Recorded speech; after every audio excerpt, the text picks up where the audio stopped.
และอดทนแบบประชาชนคนดีพุทธมามกะมีพระชี้นำทางเดินอุปสรรคเผชิญสมาธิใจเกิดมีทำบุญตักบาตรไหว้พระจิตใจสุขีอิ่มเอมหรือดีเรานี้พุทธมามกะ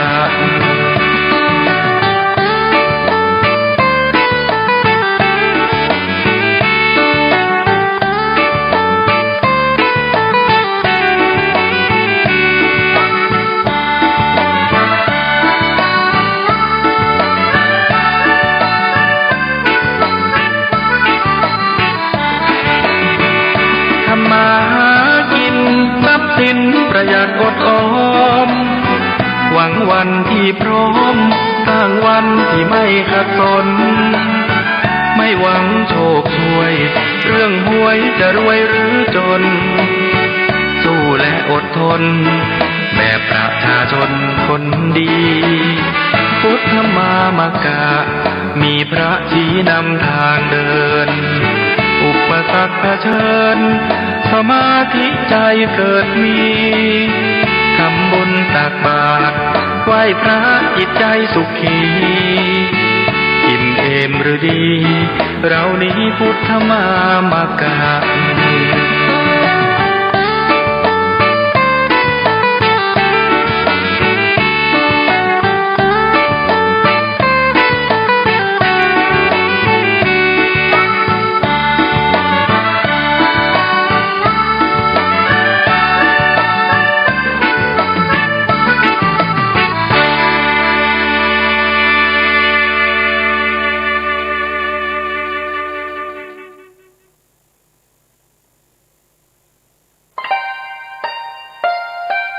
ท่านกำลังรับฟังสถานีวิทยุสาธารณะจังหวัดเชียงใหม่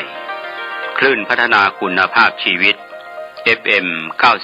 92.25 เมกะเฮิรตซ์บริหารและจัดการโดยวัดป่าแดงมหาวิหารส่งกระจายเสียงจากเลขที่71หมู่ที่14บ้านใหม่หลังมอตำบลสุเทพอำเภอเมืองจังหวัดเชียงใหม่รหัสไปรษณีย์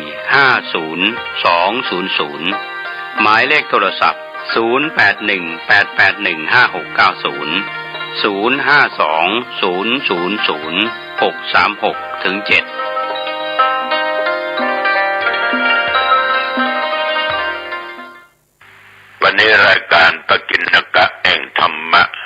สพเพเหระหลายรสหลายชาติเหมือนกับแข่งแข่เนาะ ก็มาพบปะกับพอออกไม่ออกญาติโยมท่านผู้ฟังทั้งหลาย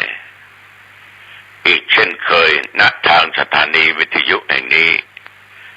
ในวันและเวลาเดียวกันนี้ขอบใจเนอะต่อปวินันท์แก้วบ้านหนองอับจ้างอำเภอแม่ริม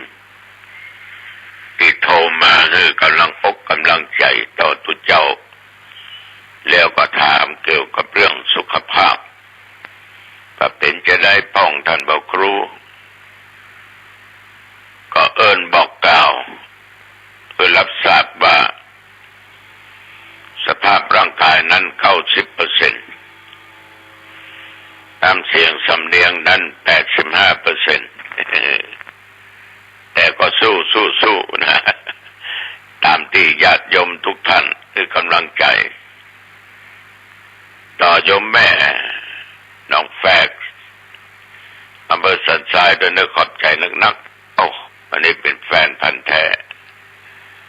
อย่างใดก็ตามพอออกไม่ออกเมื่อเอามาพบมาปะกันแล้วเอาก็สร้างสิ่งที่ดีๆแก่จิตแก่ใจของตัวเองเพราะถ้าสิ่งดีนั้นมีอยู่ในใจทุกอย่างมันก็จะดีก็คือเอามาไหว้พระสวดมนต์แบบฉบับย่อๆรวมกันเอาต่อไปก็ว่าพร้อมกันไปเนอะอะระหังสัมมาสัมพุทโธภะคะวาพุทธัง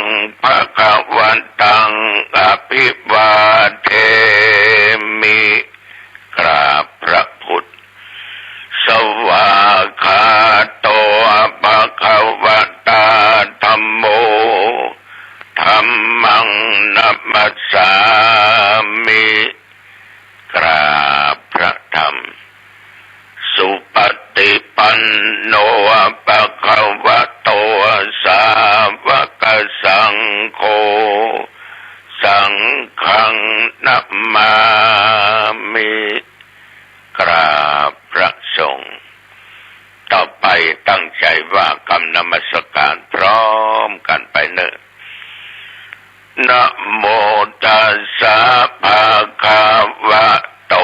อะระหะโต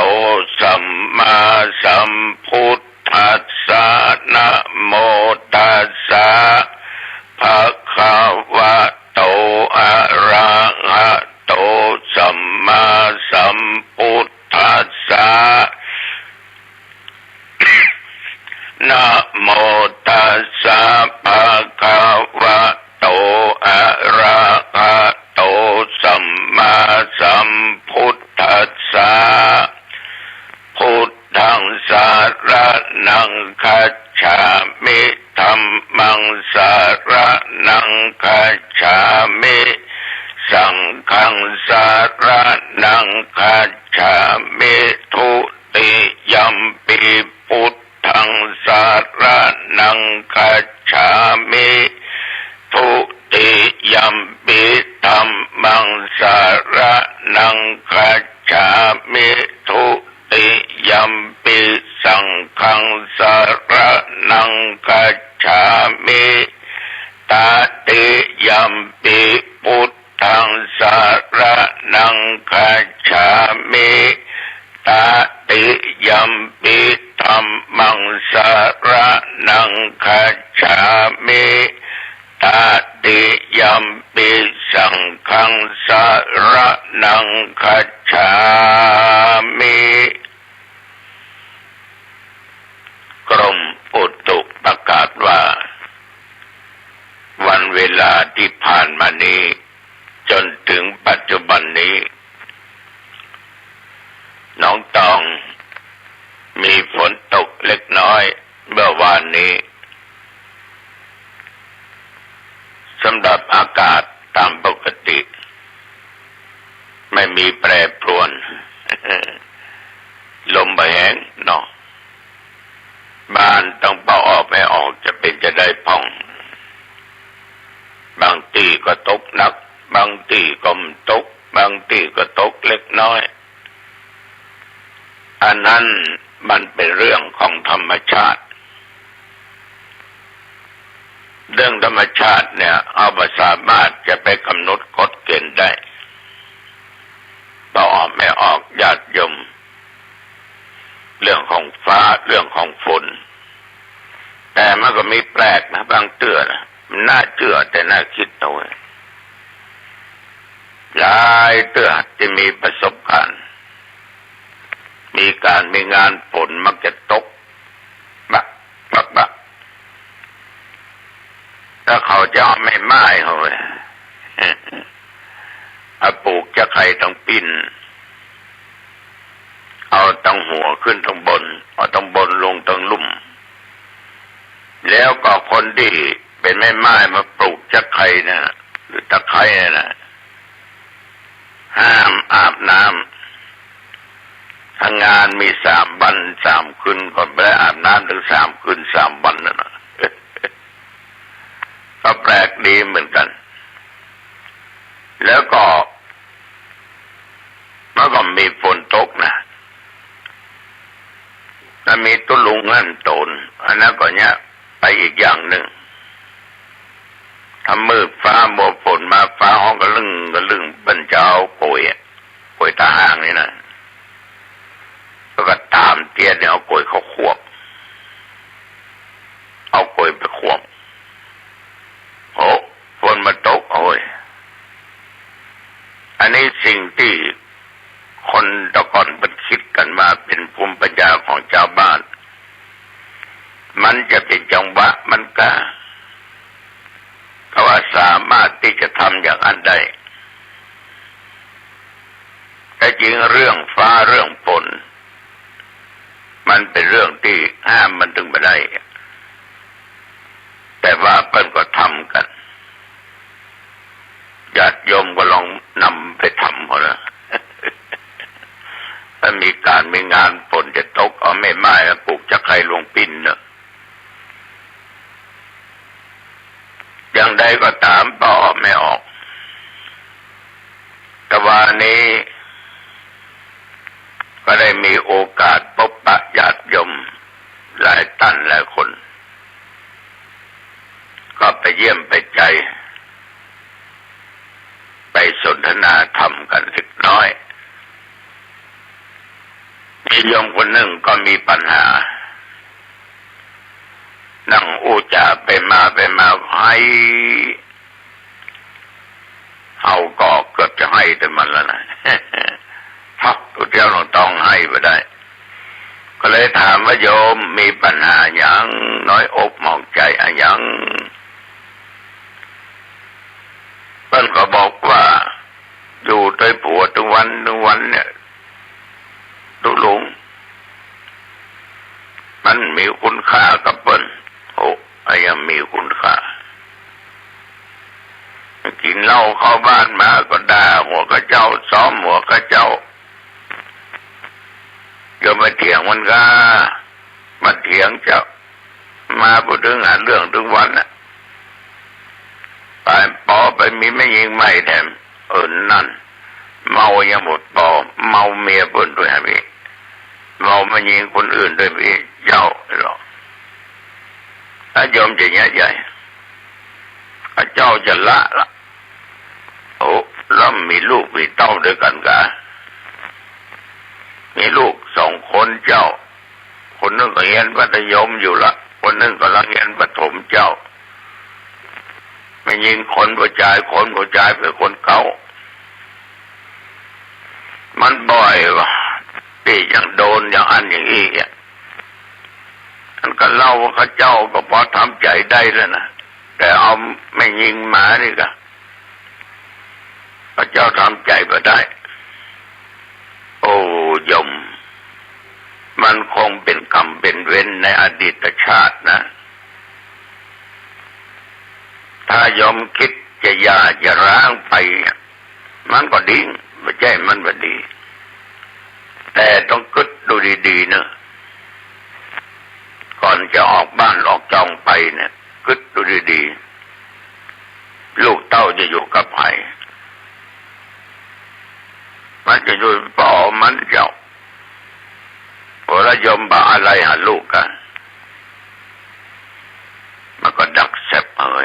าลูกมาอู้มาจาให้ฟังในที่สุดอู้จาไปมาสอนธรรมะไปหลายข้อแกก็เงียบไม่ให้ละแล้วก็บอกว่าข้าเจ้าจะอดทนอยู่เจ้าขอบใจนโมทนาเนี่ยปัญหาเนี่ยญาติโยมมันเกิดมีกับสังคมอยู่ทุกวันเนี่ยมากเหมือนกันปัญหาภายในครอบครัวแต่ปัญหาเหล่านี้บางครั้งเขาก็มองข้ามตัวเองไปบางทีตัวเองก็ก่อปัญหาขึ้นแต่มองข้ามมัวแต่ไปมองปัญหาต่างๆที่เกิดกับคนนั้นเกิดกับคนนี้บางทีการอยู่ด้วยกันอาจจะมีการขาดตกบกพร่องในหน้าที่ทีนี้ญาติโยมทั้งหลายเท่าได้สืบดูเนี่ยโยมผู้หญิงคนนี้โยมเขาเป็นคนที่ยากกินบักขจ้างบักขเป็น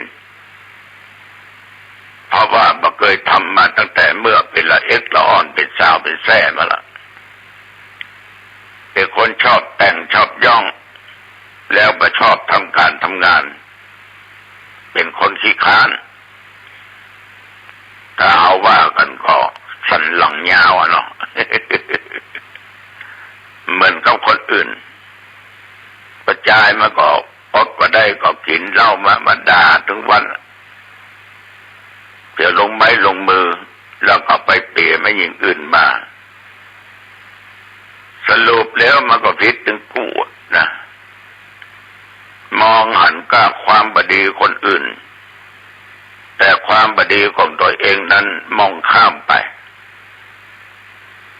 ฉะนั้นญาติโยมปัญหาต่างๆเมื่อมาเกิดขึ้นภายในครอบครัว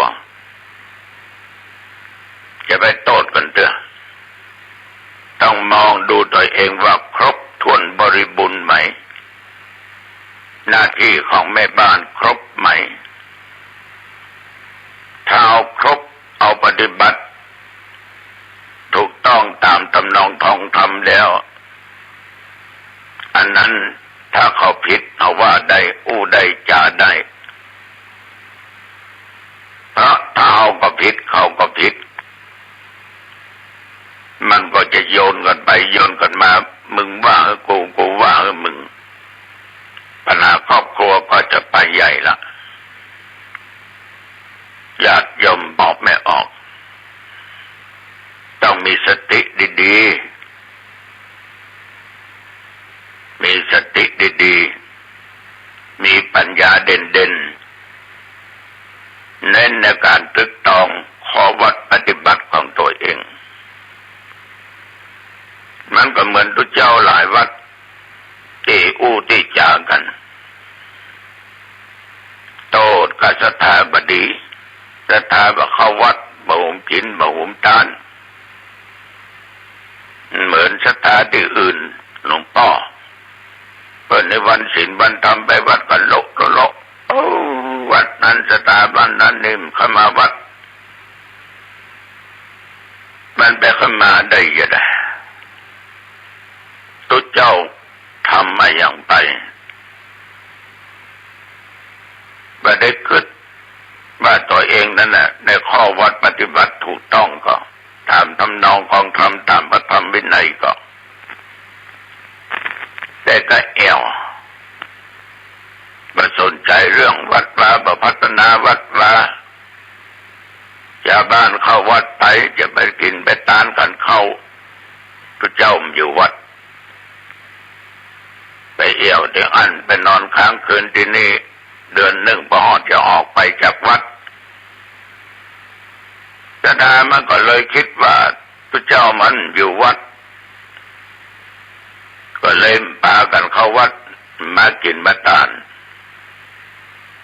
บางครั้งพระเจ้าก็ขาดเมตตาธรรมการสงเคราะห์การฮักการปรารถนาดีต่อศรัทธาญาติโยมได้กระด่าได้กระเดือดญาติโยมมันก็เบื่อมันก็ถอยหลังมันมาเข้าฉะนั้นว่าตัวเจ้าว่าคนบ้านทุกอย่างนั้นมันต้องเกิดจากเหตุจะแก้ปัญหาที่มันเกิดขึ้นต้องสำรวจดูตัวเองก่อนว่ามีความพร้อมมีความถูกต้องขนาดไหนใช่ว่าเอาความคิดของตัวเองเป็นใหญ่อยู่ตลอดจะไปโทษนั้นโทษนี้แล้วไปโทษตัวเก่านะคนเรามันแปลกมันเนาะหลายวัดเหมือนกันที่เกิดอย่างนี้จนญาติโยมบางท่านบางคนเนี่ยมาตานขันเข้ามาตานสังฆทานไปย่ำตานวัดนั้นวันลูกตะกร้าตัวลุงเดี๋ยวเนี่ยวันนั้นไปเป็นย่ำลูกเด้อแสดงว่าลูกควายแต่ก็มาแน่ละโยมปัญหาจะอาพาธก็ได้ป่วยก็ได้อย่างก็ได้บางอย่างก็ต้องดูเหตุดูมูลมันดี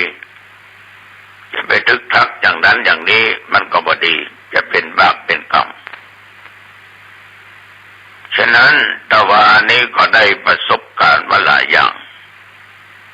ก็มาเอิ้นเปล่าเล่าสู่ญาติโยมฟังเมื่อคืนก็ได้ไปงานข่าวดำคณะกรรมการของวัดเพิ่นตายก็แล้วเจ้าภาพก็จะมีตุหลวงคือเจ้าอาวาสพร้อมปู่น้อยปู่นานปู่อาจารย์กรรมการวัดว่าเป็นเจ้าภาพคนที่ตายก็อายุประมาณ60 กว่าถ้าบอกก็ได้อย่าไปกึดเป็นอันอื่นนะหมอชาวบ้านเพื่อก็เล่าให้ฟังอาจารย์ก็เล่าให้ฟังว่าโอ้พ่อคนนี้นะตุลุงมันต้องเป็นคนวัดคนวาแล้วหุ่มกินหุ่มทานรักษาศีลฟังเทศน์ฟังธรรมคานะเป็นแฟนและการธรรมะของตุลุง ฏิบัติธรรมอยู่ตลอดตามโอกาสเวลาเปิ้นมีแต่เปิ้นเป็นผู้ที่มีศิลปะในการตบซาตีกองเด้อโอ้ฟังแล้วชาวบ้านสรรเสริญยกย่องในสิ่งที่ดีๆของคนที่ตายนมาก็คิดว่าถ้าบดีนี่ตุหลวงกรรมการที่ทำงานร่วมกันนั่นน่ะคงมาเป็นเจ้าภาพหรอกอันนี้เพราะสิ่งที่ดีๆมีอยู่ในตัวคนที่ตายคนทั้งหลายมองหาสิ่งที่ดีๆความดีของคนตายคนไปในงานศพในญาติโยมโอ้โห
ไม่มัวหลงไหลสิ่งใดแม้มาล่อลวงไม่ไปพันผูกอบายมุขทั้งปวงก้าวได้ลุล่วงสวัสดีครับท่านผู้ฟังที่เคารพ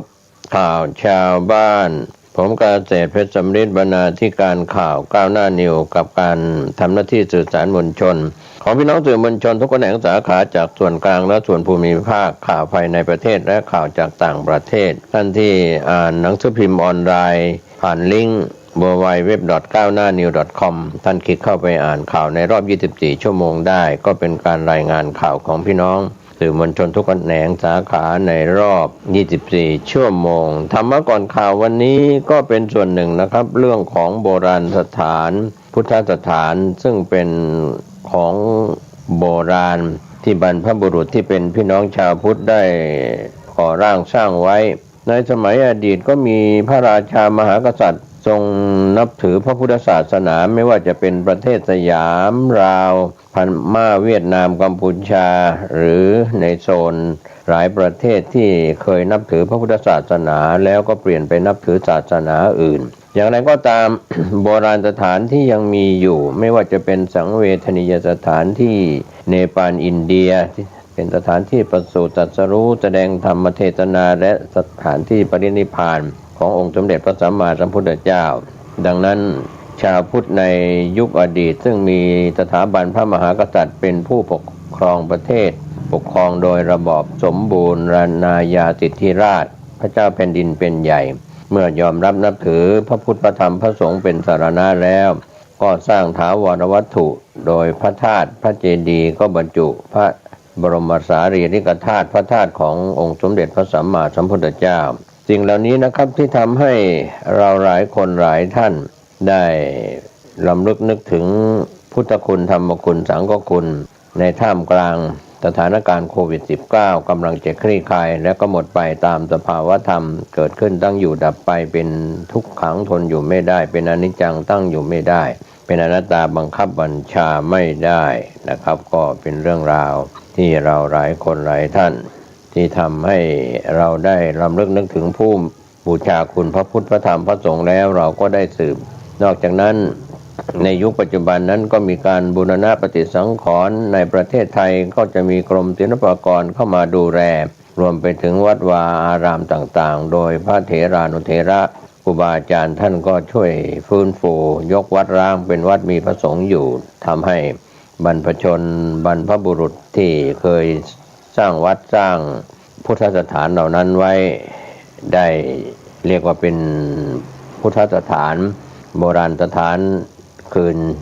มีชีวิตมีพระภิกษุสามเณรได้เข้าไปอยู่จำพรรษาอย่างเช่นวัดร้างเป็นต้นข่าวแรกวันนี้ก็เป็นส่วนที่เกี่ยวข้องกับวัดวาอารามในทางพระพุทธศาสนา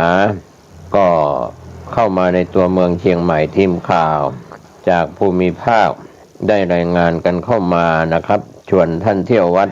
ก็อุโมงค์ลึกลับใต้พระธาตุเจดีย์หลวงที่เคยมีข่าวว่าเป็นทางลอดไปออกที่ถ้ำเชียงดาวนั้นข้อเท็จจริงเป็นอย่างไรทีมข่าวได้รับรายงานกันเข้ามาถือว่าอุโมงค์ลึกลับใต้เจดีย์หลวงก็เป็นภาพจากเพจของวัดเจดีย์หลวงที่ได้รายงานข่าวคืบหน้าชวนท่านไปไหว้พระที่วัดเจดีย์หลวงวรวิหารตำบลพระสิงห์อำเภอเมืองเชียงใหม่จังหวัดเชียงใหม่ก็มีการเผยภาพหาชมยากอุโมงค์เก่าแก่ลึกลับใต้องค์เจดีย์หลวงพระธาตุโบราณสถานซึ่งเรียกว่ามีความหมายก็ที่ผ่านมาก็มีข่าวลือว่าสามารถเดินทะลุไปไกลถึงถ้ำหลวงเชียงดาวนั้นข้อเท็จจริงเราก็ยังพิสูจน์กันไม่ได้วัดเจดีย์หลวงวรวิหารนั้นอยู่กลางเมืองเชียงใหม่เผยภาพหาชมยากอุโมงค์เก่าแก่ลึกลับใต้องค์เจดีย์หลวงโดยทางวัดออกมาระบุว่าคนโบราณสร้างไว้8จุดปัจจุบันเหลืออยู่จุดเดียวที่เข้าออกได้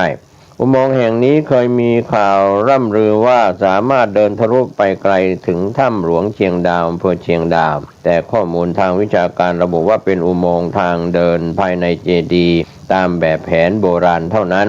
สำหรับอุโมงค์ใต้องค์พระธาตุเจดีย์หลวงในช่วงปี 2561 ที่ผ่านมาเคยมีคนโพสต์ตั้งข้อสงสัยถามในกระทู้ใน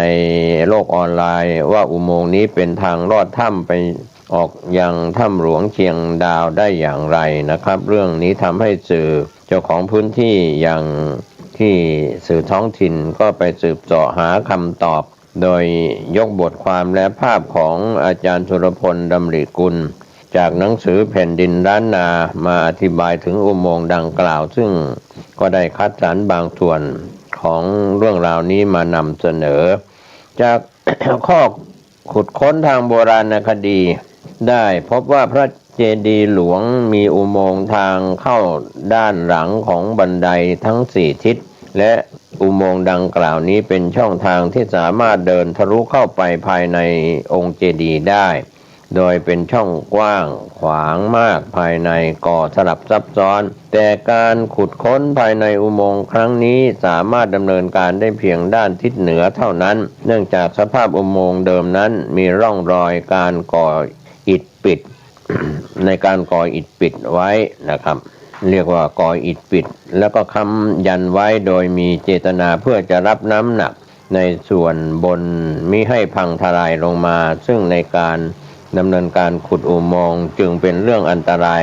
สามารถทำได้เพียงด้านเดียวจากการขุดค้นก็พบว่าพระเจดีย์หลวงแต่เดิมนั้นมีอุโมงค์ที่สร้างขึ้นเพื่อให้เป็นทางขึ้นอยู่4ด้านเพื่อที่จะใช้ให้เป็นการเดินขึ้นไปสู่ลานทักษิณบนระเบียงด้านบนสอดคล้องกับลักษณะของบันได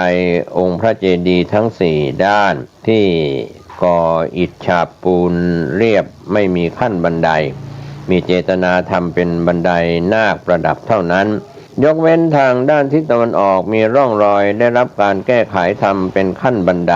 ให้ขึ้นไปสู่ระเบียงชั้นบนได้ในภายหลัง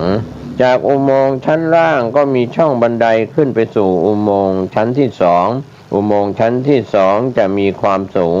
ใกล้เคียงกับชั้นแรกมีความแคบเพียง1 เมตรเศษเท่านั้นส่วนปลายช่องอุโมงค์นั้นถ้ามองไปในปลายช่องอุโมงค์ชั้นบนเฉพาะด้านทิศเหนือที่ได้มีการขุดสำรวจก็มีลักษณะเป็นบันไดทอดขึ้นไปสู่ข้างบนได้แต่ในส่วนปลายถูกก่ออิฐปิดตันแล้วทำให้ไม่มีช่องทางออกไปสู่ระเบียงชั้นบนขององค์พระธาตุเจดีย์ได้หลักฐานที่ทำให้เชื่อว่าวัตถุประสงค์แรกของการก่อสร้างพระเจดีย์ในการก่อสร้างพระเจดีย์หลวงองค์นี้ในรัชกาลของพระเจ้าติโรกราชนั้น คงมีการสร้างอุโมงค์เพื่อให้เป็นทางขึ้นสู่ระเบียงหรือลานประทักษิณด้านบนตามแบบแผนการก่อสร้างโบราณสถานขนาดใหญ่ในอาณาจักรพุกามแต่ความรู้ในทางเทคนิคการก่ออิฐวงโค้งที่ทำอุโมงค์ภายใต้ฐานเจดีย์ยังเป็นของใหม่ของช่างชาวล้านนาอีกทั้งรูปทรงของเจดีย์มีความแตกต่างไปจากโบราณสถานของพุกามจึงปรากฏว่าอุโมงค์ที่สร้างสำหรับเป็นทางขึ้นไปสู่ระเบียงนั้นจะมีตำแหน่งอยู่ภายใต้เรือนธาตุขององค์เจดีย์ที่จะก่อสูงขึ้นไปจึงทำให้น้ำหนักอันมหาศาลที่อยู่ด้านบนในระหว่างการก่อสร้างกดทับลงมาจนทำให้อุโมงค์ดังกล่าวรับน้ำหนักไม่ไหวเกิดปัญหาการทรุดตัวและแตกร้าวการที่จะใช้อุโมงค์เป็นทางขึ้นคงทำไม่ได้เนื่องจากอาจเป็นอันตรายจึงได้มีการก่ออิฐค้ำยันภายในอุโมงค์ไว้เป็นระยะเพื่อป้องกันการทรุดตัวด้วยเหตุนี้ปลายอุโมงค์ทางขึ้นไปสู่ชั้นบนจึงถูกก่ออิฐปิดตันเข้าออกไม่ได้รวมทั้งมีการก่ออิฐปิดปากอุโมงค์ที่เชิงบันไดเมื่อทางขึ้นของอุโมงค์ใช้ไม่ได้จึงจำเป็นต้องมีการก่ออิฐทำขั้นบันไดทางขึ้นทางบันไดนาคเฉพาะด้านทิศตะวันออกด้านเดียวส่วนด้านอื่นๆยังคงอยู่ในสภาพเดิมก็คือก่ออิฐเรียบไม่มีขั้นและฉาบปูนโดยเหตุนี้เราจึงได้หลักฐานว่าที่บันไดนาคด้านตะวันออกอิฐที่ก่อเป็นขั้นบันไดจะก่อทับอยู่บนแนวอิฐที่ก่อเรียบแบบเดิมในด้านอื่นๆส่วนสาเหตุที่องค์พระเจดีย์หลวงพังทลายลงมานอกจากจะเกิดแผ่นดินไหวในปี 2088 แล้วก็ในครั้งนั้นแผ่นดินซึ่งเป็นแผ่นดินของพระนางเจ้าพระมหาเทวีจิรประภาแล้วอีกสาเหตุหลักก็คือโครงสร้างภายในองค์เจดีย์หลวงไม่แข็งแรงเนื่องจากมีโพรงหรืออุโมงค์ซึ่งมีปัญหาการทรุดร้าวอยู่แล้วมาตั้งแต่แรกสร้างอีกทั้งดูเหมือนว่าการพังทลายขององค์พระธาตุเจดีย์หลวงมิได้พังทลายมาแค่ครั้งเดียวแต่ได้พบว่ามีการพังทลายลงมาหลายครั้งเนื่องจากโครงสร้างภายในไม่มั่นคงสำหรับวัดเจดีย์หลวงวรวิหารนั้นตั้งอยู่ใจกลางเมืองเชียงใหม่สันนิษฐานว่าวัดแห่งนี้น่าจะสร้างขึ้นในรัชสมัยพญาแสนเมืองมาพระมหากษัตริย์รัชกาลที่ 7 แห่งราชวงศ์มังลายระหว่างปีพุทธศักราช 1928 ถึง 1945 หลังจากนั้นได้มีการบูรณะมาหลายยุคหลายสมัยวัดเจดีย์หลวงมีพระธาตุเจดีย์หลวงหรือเจดีย์หลวงเป็นสถาปัตยกรรมสำคัญของวัดซึ่งได้ชื่อว่าเป็นพระธาตุโบราณมีความสูงที่สุดในภาคเหนือหรือสูงประมาณ80 เมตรฐานเป็นรูปสี่เหลี่ยมจัตุรัสกว้างประมาณด้านละ60 เมตรเจดีย์หลวงแห่งนี้ถูกสร้างขึ้นในช่วงต้นพุทธศตวรรษที่ 20ในสมัยพระยาติโรกราชโปรดให้ปรับรูปทรงแบบโลหะปราสาทของลังการูปลักษณ์ของเจดีย์แบบพุกามดัดแปลงซุ้มตรงสี่มุมของมหาเจดีย์มีรูปปั้นช้างค้ำลายล้อมรอบองค์เจดีย์หลวงนั้น28 เชือกนอกจากนี้ที่ซุ้มพระธาตุเจดีย์หลวงด้านทิศตะวันออกในอดีตยังเคยเป็นที่ประดิษฐานพระแก้วมรกตพระพุทธรูปคู่บ้านคู่เมืองของประเทศไทยเป็นเวลายาวนานถึง80 กว่าปีส่วนที่ซุ้มด้านทิศเหนือเป็นที่ประดิษฐานพระคงหลวงอีกหนึ่งพระพุทธรูปคู่บ้านคู่เมืองเชียงใหม่ตั้งแต่เริ่มสร้างองค์พระธาตุเจดีย์หลวงมาจนถึงปัจจุบันครับก็เป็นส่วนวันนี้รูปร่างของเจดีย์หลวงที่พี่น้องชาวพุทธชาวเชียงใหม่ล้านนาหรือนักท่องเที่ยวที่เดินทางมาท่องเที่ยวที่วัดเจดีย์หลวงเห็นสภาพของวัดเจดีย์หลวงที่ได้ถูกรื้อฟื้นรูปร่างจากในอดีตให้คนรุ่นหลังได้เห็นผ่านเทคโนโลยีปรากฏการณ์แสงถือว่าเป็นอีกหนึ่งความคืบหน้าของการเชื่อมปัจจุบันกับอดีตที่น่าสนใจเป็นอย่างยิ่งนอกจากองค์พระธาตุเจดีย์หลวงแล้วนะครับท่านผู้ฟังวัดเจดีย์หลวงยังมีสิ่งน่าสนใจอื่นๆก็มีพระวิหารหลวงภายในประดิษฐาน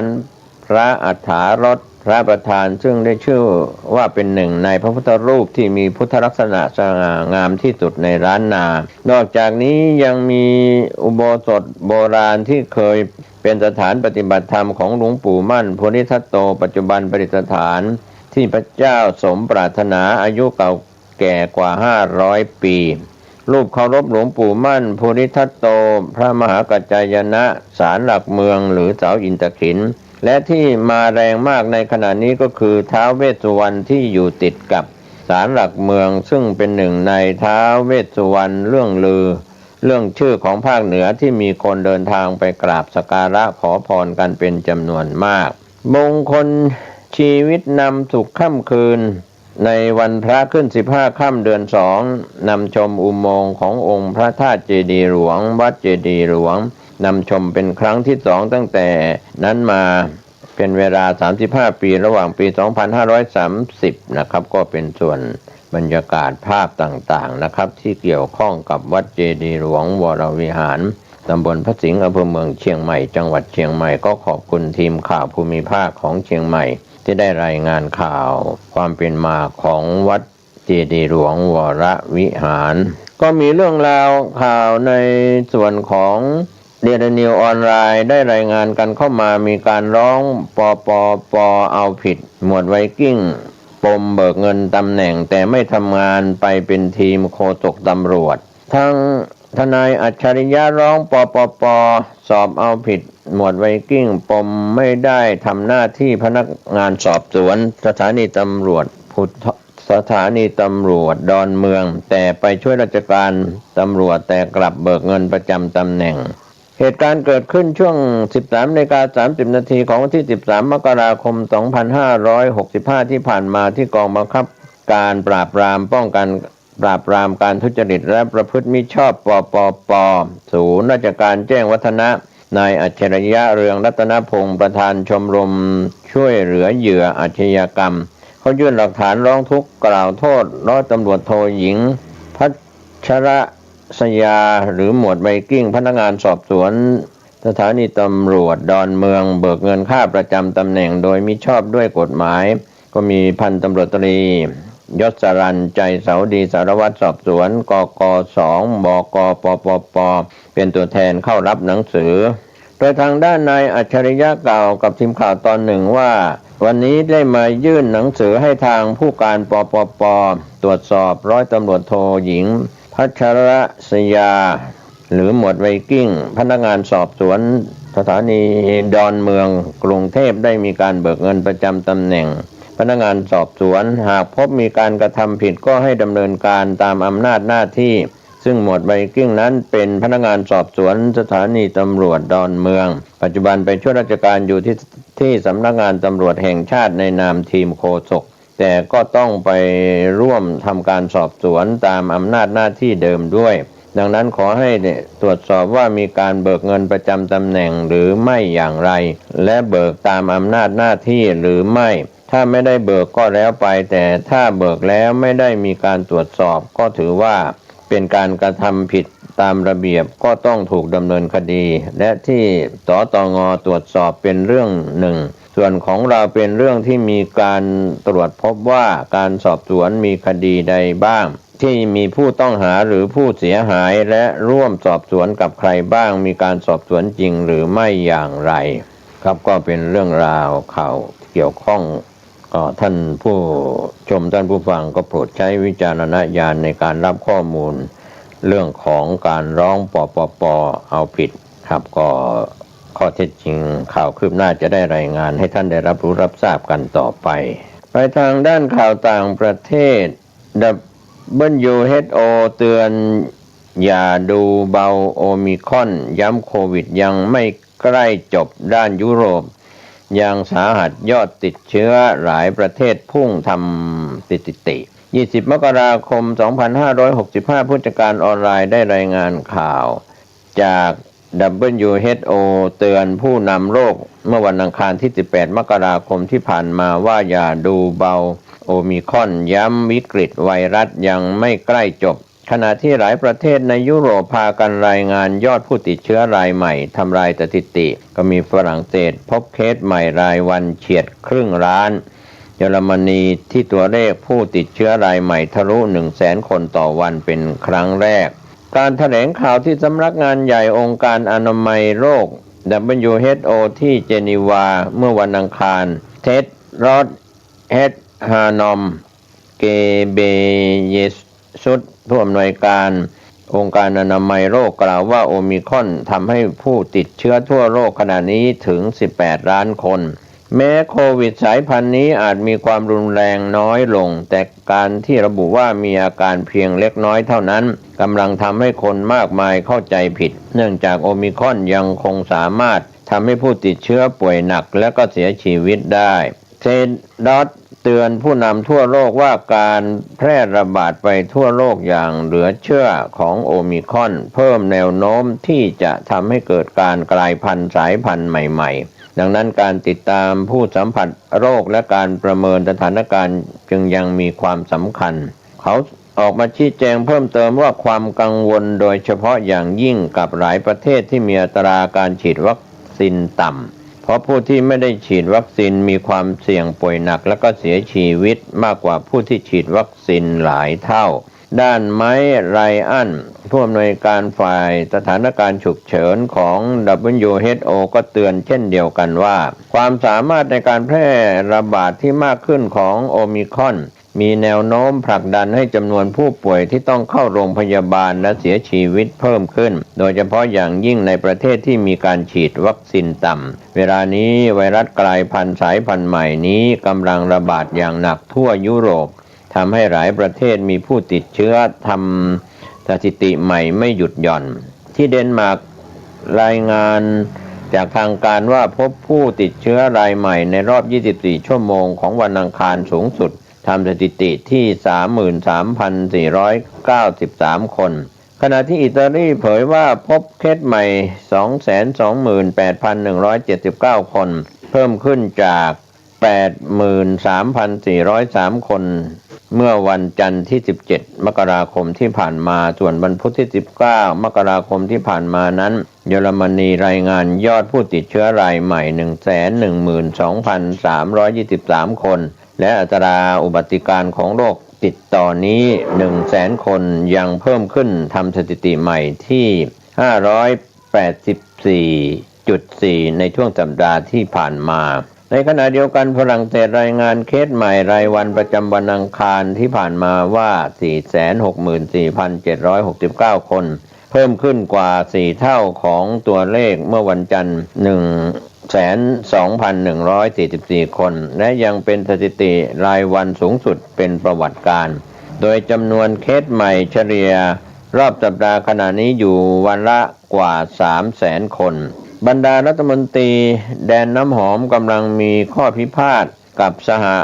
ภาพครูที่เรียกร้องให้มีการนัดหยุดงานครั้งใหญ่เป็นรอบที่ 2ในสัปดาห์นี้เพื่อประท้วงมาตรการตรวจโควิดและกักตัวของรัฐบาลเนื่องจากเห็นว่ามีความไม่แน่นอนและทำให้การเรียนการสอนหยุดชะงักอย่างรุนแรงการเคลื่อนไหวนี้มีขึ้นหลังจากสัปดาห์ที่แล้วมีการนัดหยุดงาน1 วันทำให้ต้องปิดโรงเรียนประถมครึ่งหนึ่งของทั่วประเทศครูในฝรั่งเศสออกมาระบุว่าปัญหาการเรียนการสอนหยุดชะงักกลายเป็นสถานการณ์ที่ไม่อาจจัดการได้เนื่องจากผู้ปกครองจำนวนมากไม่สามารถนัดฉีดวัคซีนให้ลูกได้ขณะที่นักเรียนมากมายต่อคิวยาวหน้าร้านขายยาเพื่อรอตรวจโควิดชองมิเชลบองเกรัฐมนตรีฝรั่งเศสถูกเรียกร้องให้ลาออกหลังจากถูกแฉว่าเขาประกาศมาตรการตรวจโควิดเข้มข้นสำหรับสถานศึกษาขณะที่ตัวเองบินไปพักผ่อนที่อิบิซาเริ่มปรากฏการสัญญาณเบื้องต้นว่าการระบาดของโอมิครอนอาจถึงจุดสูงสุดแล้วในบางประเทศของยุโรปตัวอย่างเช่นไอร์แลนด์ที่จำนวนเคสใหม่เริ่มลดลงในช่วงหลายวันที่ผ่านมาโดยสตีเฟนดอนเนนลีรัฐมนตรีสาธารณสุขออกมาชี้แจงว่าปลายเดือนนี้อาจผ่อนคลายมาตรการจำกัดที่บังคับใช้ตั้งแต่คริสต์มาสและปีใหม่ได้ ข้อมูลอย่างเป็นทางการของสเปนบ่งชี้ว่าจำนวนผู้ติดเชื้อรายใหม่เริ่มลดลงเป็นครั้งแรกนับจากที่โอมิครอนระบาดเมื่อ2 เดือนครึ่งที่ผ่านมาแม้ผู้เชี่ยวชาญเตือนไม่ให้คาดหวังกับข้อมูลนี้มากเกินไปก็ตามส่วนที่อังกฤษนั้นคณะรัฐมนตรีเตรียมทบทวนมาตรการจำกัดในวันพุธขณะที่จำนวนผู้ติดเชื้อรายวันเริ่มลดลงก็เป็นข่าวจากต่างประเทศที่ทีมข่าวได้รับรายงานจาก BBC รอยเตอร์ AFP ก็ขอบคุณทีมข่าวที่ได้รายงานข่าวจากต่างประเทศนี้กันเข้ามาท่านผู้ชมท่านผู้ฟังก็โปรดใช้วิจารณญาณในการรับข้อมูลข่าวจากต่างประเทศก็ถือว่าเรารับรู้รับทราบข้อมูลของพี่น้องสื่อมวลชนทั้งภายในประเทศและต่างประเทศประจำวันที่ได้รายงานข่าวนี้ข่าวสุดท้ายซึ่งเป็นข่าวที่ทีมข่าวได้รับรายงานกันเข้ามาว่าหวัดนกจ่อไทยขย่มโลกซ้ำเติมโควิดอะฮิวาหมูทีมข่าวจากส่วนกลางได้รายงานข่าวนี้กันเข้ามาจากทีมข่าวอาชญากรรมก็รายงานถอนหมุดข่าวทางนิวช่องวันโดยนพรัตน์พวนสุขบก.ข่าวการเมืองและกระบวนการยุติธรรมเครือผู้จัดการเผยแพร่19 มกราคม 2565ก็มีการนำรายงานพิเศษหวัดนกจ่อไทยขย่มโรคซ้ำเติมโควิดอะฮิวาหมูนะครับก็เป็นเรื่องราวข่าวที่เราได้รับรายงานจากทีมข่าวกันเข้ามาก็นับว่ากรมปศุสัตว์มีปฏิกิริยาฉับไวต่อข่าวร้ายที่คืบใกล้เข้ามาอย่างไข้หวัดนกโดยสัตวแพทย์สรวิทย์ธานีโตอธิบดีกรมปศุสัตว์ประกาศรั่นมั่นใจว่าเตรียมความพร้อมไว้หมดแล้วแจกแจงรายละเอียดต่อสื่อยืดยาวเล่าไม่ไหวล้วนแต่ดีๆทั้งนั้นถ้าปฏิบัติอย่างจริงจังตามนั้นรวมถึงคำสั่งห้ามนำเข้าสัตว์ปีกจากหลายๆประเทศที่มีปัญหาไข้หวัดนกเวลานี้ตอนนี้ประเทศจีนมีผู้ติดเชื้อแล้ว21 รายเสียชีวิต2 รายระยะทางแค่จีนถึงไทยนับว่าใกล้มากเมื่อเทียบความเร็วในการบินของพวกนกอพยพท่าทีแสดงความพร้อมของกรมปศุสัตว์นับว่าน่าชื่นชมอย่างน้อยก็ดูดีกว่าการจัดการกับโรคอะฮิวาแอฟริกาในหมูกว่าจะยอมว่าพบหมูติดโรคดังกล่าวในเมืองไทยจริงก็โดนขุดโดนด่าจนหูอื้อไปแล้วแต่ข่าวร้ายมีข่าวดีที่ผ่านมาประเทศไทยปลอดไข้หวัดนกมาต่อเนื่องยาวนานถึง12 ปีแล้วก็แปลว่าเราคงมีระบบการจัดการอะไรที่ดีจนเอาอยู่ได้นาทีนี้ไข้หวัดนกกำลังเป็นภัยคุกคามชาวโลกในหลายพื้นที่ถือเป็นดาบ2ที่โผล่มาเล่นงานมนุษย์ในช่วงเวลาที่โลกยังอ่วมด้วยโรคโควิด -19 ความเหมือนกันระหว่างไข้หวัดนกกับโควิดคือเป็นไวรัสที่เล่นงานระบบทางเดินหายใจถ้าอาการรุนแรงก็ถึงแก่เสียชีวิตได้เหมือนกันต่างกันตรงที่ไข้หวัดนกไม่ระบาดจากคนสู่คนซึ่งทำให้รับมือได้ง่ายกว่าโควิดขณะที่ไข้หวัดนกก็มีความเหมือนโรคอะฮิวาแอฟริกาในหมูตรงที่ทำให้สัตว์ป่วยถึงตายได้หรือถ้าไม่ป่วยก็อาจโดนมาตรการกำจัดแบบล้างบางทั้งย่านอย่างหน้าหนาวนี้ญี่ปุ่นก็กำจัดไก่ไข่ไปแล้วอย่างต่ำ 143,000 ตัวในพื้นที่ระบาดของไข้หวัดนกส่วนเกาหลีใต้หนักกว่านั้นกำจัดไก่ไปแล้วถึง 770,000 ตัวก็เป็นส่วนที่เราได้รับรายงานในสายต่างประเทศขณะที่สหราชอาณาจักรนั้นต่อสู้กับโควิดมาอย่างโชคโชนต้องมาเจอภัยไข้หวัดนกถล่มซ้ำจนกำจัดไก่ไปแล้วกว่า 500,000 ตัวมีคนติดเชื้อแล้ว1 รายแม้แต่หงส์ทรงเลี้ยงของควีนอลิซาเบธที่2ที่ใช้ชีวิตอันสง่างามในแม่น้ำเทมส์ใกล้พระราชวังวินเซอร์ถูกสัตวแพทย์กำจัดไปแล้ว26 ตัวยังความเศร้าพระทัยแก่องค์ราชินีอังกฤษย้อนมาดูเมืองไทยการที่หมูโดนโรคระบาดฆ่าชีวิตไปหลายล้านตัวส่งผลให้เนื้อหมูในตลาดพุ่งทะยานเป็นประวัติการจนกลายเป็นหนึ่งในดัชนีสำคัญของชาวบ้านว่าเวลานี้ หมูแพงทั้งแผ่นดินพอหมูแพงคนก็หันไปบริโภคไก่ก็ส่งผลให้ราคาเนื้อไก่ขยับขึ้นตามทีละบาท2 บาทจนล่าสุดกลายเป็นราคากิโลกรัมละ10 บาทเรียบร้อยไปแล้วงานนี้ไทยต้องไม่ผิดพลาดให้ไข้หวัดนกระบาดเพราะนั่นหมายถึงการต้องกำจัดไก่อีกจำนวนมโหฬารจะส่งผลให้เนื้อไก่ขาดแคลนจนราคาพุ่งสูงตามหมูบทเรียนเก่าสมัยรัฐบาลทักษิณว่าด้วยการปกปิดข่าวไข้หวัดนกนับเป็นมาตรการที่ผิดพลาดรัฐบาลนี้ต้องไม่ลอกเลียนแบบอย่างนั้นเด็ดขาดไก่ตายเป็นแสนเอาใบบัวมาปิดไม่มิดรัฐบาลประยุทธ์ต้องการความกล้าหาญขืนขยับอะไรให้ถูกสังคมครหาว่าเอื้อนายทุนใหญ่เอื้อเจ้าสัวก็มีแต่พังกับพังอย่าหวังถึงชัยชนะในการเลือกตั้งครั้งหน้านี้เลยนะครับก็เป็นข่าวเด่นข่าวดังในรอบวันนี้ข่าวชาวบ้านผมเกษตรเพชรสำริดบรรณาธิการข่าวก้าวหน้านิวก็ขอบคุณพี่น้องสื่อมวลชนทุกแขนงสาขาจากส่วนกลางและส่วนภูมิภาคทั้งข่าวภายในประเทศและข่าวจากต่างประเทศท่านที่บริโภคข้อมูลข่าวสารในข่าวชาวบ้านประจำวันโปรดใช้วิจารณญาณในการรับข้อมูลขอทุกคนทุกท่านดูแลสุขภาพตัวท่านเองคนในครอบครัวหน่วยงานของท่านปลอดจากโควิดปลอดจากไข้หวัดนกทุกรูปทุกนามสวัสดีครับข่าวสารเพื่อการประชาสัมพันธ์ประกาศอนุโมทนากุศลจากวัดป่าแดงมหาวิหารโดยมีรายนามผู้มีจิตศรัทธาร่วมสร้างบันไดนาคสร้างกำแพงรางระบายน้ำมีรายนามดังต่อไปนี้ 1. รองศาสตราจารย์พิเศษถาวรอาจารย์สมจิตเสาศรีจันทร์จากกุลพันธ์วิว7สร้างกำแพง1ช่อง 20,000 บาท 2. คุณสุภสิทธิ์คุณสุภาพรากกองบ้านสันทรายอำเภอบ้านทิจังหวัดลำพูนสร้างกำแพง1ช่อง 20,000 บาท 3. คุณอัดคุณนุชนาถที่แปลงจากบ้านช่างทองตำบลสุเทพอำเภอเมืองเชียงใหม่สร้างกำแพง1ช่องจำนวน 20,000 บาท 4. คุณจิรศักดิ์คุณกัญจนาตันพรหมและครอบครัวบ้านห้วยทรายตำบลสุเทพอำเภอเมืองเชียงใหม่สร้างกำแพง1ช่อง 20,000 บาท 5. อาจารย์อรสาเมืองแก้วและครอบครัวจากบ้านล้านตองอำเภอสันกำแพงเชียงใหม่บำรุงวัดจำนวน 4,000 บาท 6. นายแพทย์กิตติภพสิทธิบ้านพุทธธรรม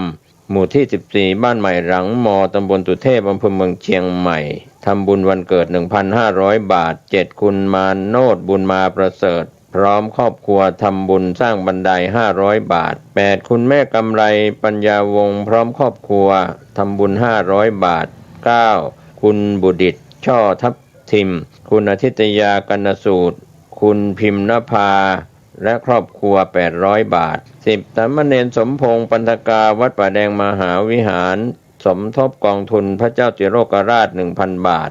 11. คุณสายสุนีวงสุวรรณพร้อมครอบครัวทำบุญ500 บาท 12. คุณแม่จันดีแดงเรืองพร้อมลูกหลานจากจังหวัดระยองทำบุญ 1,100 บาท 13. พระสมัครยาณสีโรวัดฝายหินสมทบสร้างกำแพง 3,000 บาท 14. คุณจันเพ็ญคำโพธาบ้านท่าข้ามตำบลแม่เหี่ยอำเภอเมืองเชียงใหม่ทำบุญ 1,000 บาท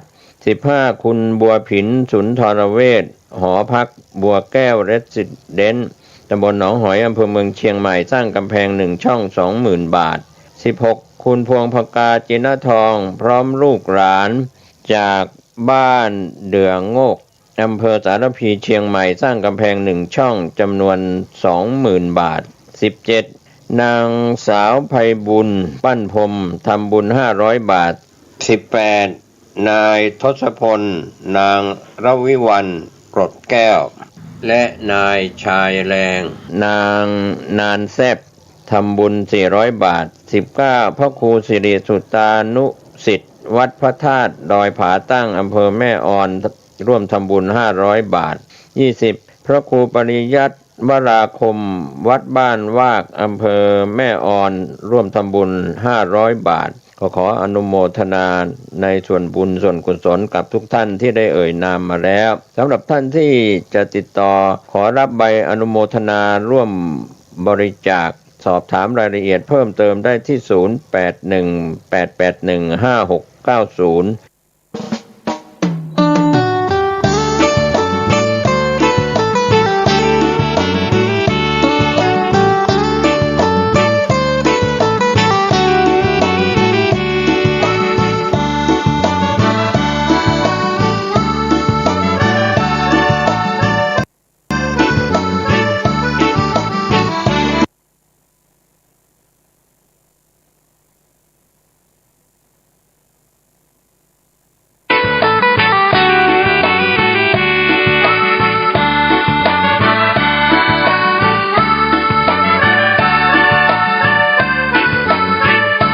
ธรรมะเป็นความจริงของชีวิตธรรมะเป็นความจริงของโลกชีวิตของเราอยู่ได้ด้วยความเข้าใจชีวิตของเราอยู่ได้ด้วยความเข้าใจเมื่อชีวิตของเราเข้าใจชีวิตของเราก็ปกติคำว่าเข้าใจที่นี่เราก็ต้องเข้าใจเรื่องอารมณ์ความรู้สึกที่มันปรากฏเกิดขึ้นกับชีวิตของเราซ้ำๆซากๆไม่มีวันจบสิ้นได้แก่คำว่าความสุขได้แก่คำว่าความทุกข์สิ่งที่พึงปรารถนาสิ่งที่ไม่พึงปรารถนาสิ่งที่พอใจสิ่งที่ไม่พอใจเราต้องเข้าใจสิ่งเหล่านี้เมื่อเราเข้าใจเรื่องการเปลี่ยนแปลงของความสุขความทุกข์เราเข้าใจมันแล้วว่ามันเป็นเช่นนี้ของมันเป็นแบบนี้ของมันเป็นมานานแล้วไม่ได้เพิ่งเป็นและก็ไม่ได้เป็นสำหรับเรามันก็เป็นสำหรับคนทุกคนโดยเฉพาะผู้เจริญด้วยปัญญาจะเข้าใจคำว่าการเปลี่ยนแปลงไม่ว่าความสุขจะเกิดก็สงบนิ่งไม่ว่าความทุกข์จะเกิดก็สงบนิ่งไม่ต้อนรับและไม่ปฏิเสธสิ่งที่รู้สึกได้แก่ความทุกข์ได้แก่ความสุขผู้เจริญรู้ได้ว่าทั้งสองสิ่งมันเกิดขึ้นตั้งอยู่ดับไปเมื่อเราเข้าใจเรื่องอารมณ์ความรู้สึกที่มันปรากฏกับชีวิตของเราจะไม่ตอบสนองมันชีวิตเราก็จะปกติแล้วเราจะไม่มีเหตุและผลคำว่าการเปลี่ยนแปลงเราจะไม่สงสัยคำว่าการเปลี่ยนแปลงมันเป็นปกติของมันเกิดขึ้นแล้วมันก็ตั้งอยู่แล้วมันก็ดับไปแล้วก็เปลี่ยนแปลงแปรสภาพไปตามกาลเวลามันเป็นเช่นนี้เป็นแบบนี้ของมันผู้เจริญด้วยปัญญาจึงได้ศึกษาเรียนรู้เรื่องสภาวะอารมณ์ที่มันปรากฏเกิดขึ้นอารมณ์ของเรานี่แหละเป็นผู้บ่อนทำลายชีวิตของเราทำลายครอบครัวของเราทำลายการเป็นอยู่ของเราเมื่อทุกคนเข้าใจว่าอารมณ์ความรู้สึกนี้เป็นผู้บ่อนทำลายความสุขของเราก็ดีการอยู่ร่วมกันก็ดีเราจำเป็นต้องใช้สติพิจารณาใช้สติพิจารณาคำว่าการเปลี่ยนแปลงได้แก่อารมณ์ความรู้สึกได้แก่ความทุกข์ได้แก่